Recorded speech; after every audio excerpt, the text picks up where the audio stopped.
ثانیہ چین میں پہلی hanger class آبدوز کی کمیشننگ کی تقریب۔ صدر پاکستان آصف علی زرداری کی بطور مہمان خصوصی شرکت پاک بحریہ کے سربراہ ایڈمرل نوید اشرف بھی تقریب میں موجود تھے۔ صدر زرداری نے ہنگور کی کمیشننگ کو پاک بحریہ کی جدید کاری میں ایک تاریخی سنگ میل قرار دے دیا ہے۔ نیول چیف نے کہا، میری ٹائم چوک پوائنٹس پر رکاوٹیں عالمی تجارت اور توانائی کی سلامتی کو تیزی سے خطرے میں ڈال رہی ہیں۔ مستحکم اصول پر مبنی میری ٹائم آرڈر کو برقرار رکھنے کے لیے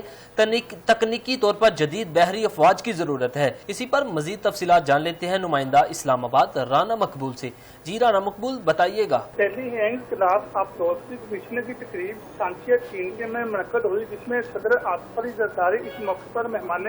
خصوصی سے تقریب میں پاک بحریہ کے سربراہ ایڈمرل نوید اشرف NI اور اپنی TTB بھی موجود تھے۔ صدر آصف علی زرداری کی کمیشننگ کو پاک بحریہ کے جدید کاری میں ایک تاریخی سنگ میل قرار دیا ہے، جس سے ایک مضبوط متوازن قابل اعتماد دفاعی پوزیشن کو برقرار رکھنے کے لیے پاکستان کے عزم کی تصدیق ہوتی ہے۔ انہوں نے کہا کہ پاکستان اپنی خود مختاری کا دفاع کرنے، اپنی سمندری مفادات کے تحفظ اور اپنی ذاتی زندگی کی حفاظت کو یقینی بنانے کے لیے پوری صلاحیت رکھتا ہے۔ نیول چیف نے اس بات پر روشنی ڈالی کہ اہم میری ٹائم چوک پوائنٹس کو رکاوٹیں عالمی نجات اور توانائی کی سلامتی کو تیزی سے خطرے میں ڈال رہی تھی۔ ایک مستحکم اور اصول پر مبنی میری ٹائم آرڈر کو برقرار رکھنے کے لیے تکنیکی جدید بحری افواج کی ضرورت ہے۔ انہوں نے کہا کہ کلاس آبدوز جو جدید ترین اختیارات سینسرز اور ایئر اینٹیپیڈڈ کورلیشن سے لیس ہے، خطے میں میری ٹائم اور آرڈرز اور استحکام کے تحفظ میں کلیدی کردار ادا کریں گی۔ آبدوز جارحیت کو روکنے کے لیے بحرہ عرب اور بحرہ ہند میں وسیع علاقے میں MC لائنز آف کمیونیکیشن کی حفاظت کو یقینی بنانے میں اہم کردار ادا کریں گی۔ نیول چیف نے اس بات کا اعادہ کیا کہ بینگورو کا نام ہماری قومی تاریخ میں ایک اہم مقام رکھتا ہے۔ 1971 میں اس سے قبل بینگورو دوسری جنگ عظیم کی پہلی آبدوز بن گئی تھی، جس نے جنگی جہاز کو ڈبو دیا تھا۔ PNS تو اس شاندار ورثے کو آگے بڑھائے گا، کیونکہ یہ پاک بحریہ کے لیے ایک اہم سنگ میل ہے جو ہماری بحری دفاع کو تقویت بخشے گا اور ہماری بیڑے کو جدید ٹیکنالوجی کے ساتھ جدید بنائے گا۔ پہلی ہینگور کلاس آبدوز کی کمیشننگ پر پاکستان اور چین کے درمیان دوستی کے وقت کی آزمائش تقویت اور باب ہے۔ تقریب میں نیوی، PLA نیوی اور اعلیٰ حکام نے شرکت کی۔ وزیر اعظم پاکستان اور چیف آف ڈیفینس فورسز نے اس تاریخی سنگ میل کو حاصل کرنے پر پوری قوم اور پاک بحریہ کو مبارکباد دی ہے۔ اسی پر بات کرنے کے لیے ہمیں جوائن کیا ہے بریگیڈیئر ریٹائرڈ آصف ہارون صاحب نے۔ سر، بہت شکریہ آپ کے قیمتی وقت کا۔ صدر پاکستان آصف علی زرداری کی ہنگور میں چین پہلی آبدوز کلاش کی تقریب میں شرکت کی ہے، سر کیا کہیں گے اس پر؟ جی دیکھیں، پاکستان کو جو سیکورٹی خطرات ہیں وہ ہوائی بھی ہیں، زمینی بھی ہیں اور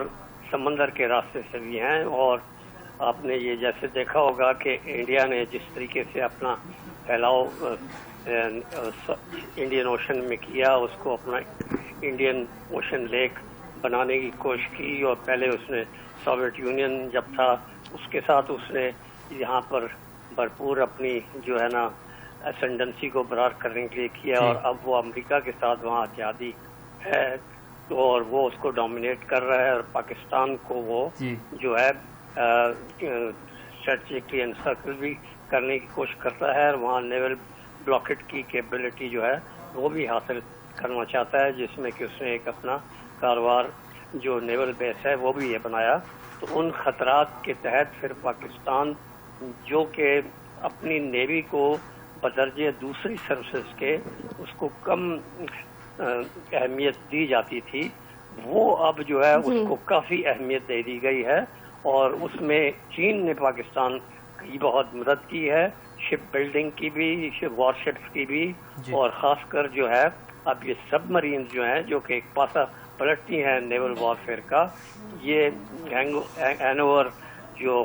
سب مرین جو لیٹسٹ میزائلز ہیں، یہ 8 آبدوزیں جو ہیں